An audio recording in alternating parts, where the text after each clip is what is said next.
தன் எல்லையை காத்திட எந்த எல்லைக்கும் போகக்கூடிய இந்திய மாவீரனின் கதை போரஸ் தினமும் இரவு 8 மணிக்கு காண தவறாதீர்கள் உங்கள் தந்தி ஒன் தொலைக்காட்சியில்.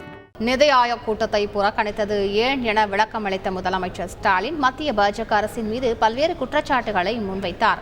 அதனை பார்க்கலாம். தமிழ்நாடு பள்ளிக்கல்வித்துறை முடக்கிற வகையில் 20 ஆண்டுகளுக்கு மேலாக செயல்படுத்தப்பட்டு வர அனைவருக்கும் கல்வி இயக்கம் திட்டத்தின் கீழ் வழக்கமாக விடுவிக்கப்பட வேண்டிய நிதியை கூட நிறுத்தி வச்சிருக்காங்க. தேசிய கல்விக் கொள்கையை செயல்படுத்துவோம்னு கையெழுத்து போட்டாதான் நிதியை விடுவிப்போம்னு அடம் பிடிக்குது ஒன்றிய அரசு.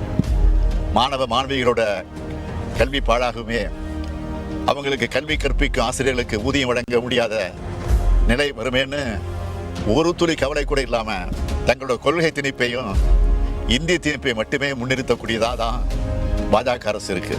ஏற்கனவே ஜிஎஸ்டி வரி விதிப்பு முறையை கொண்டு வந்து மாநிலங்களோட வரி விதிப்பு உரிமையை எடுத்துக்கிட்டாங்க.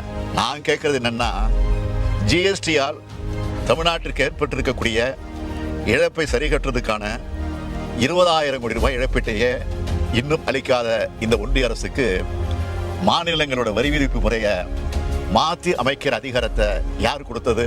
தன் எல்லையை காத்திட எந்த எல்லைக்கும் போகக்கூடிய இந்திய மாவீரனின் கதை போரஸ் தினமும் இரவு 8 மணிக்கு காண தவறாதீர்கள் உங்கள் தந்தி ஒன் தொலைக்காட்சியில்.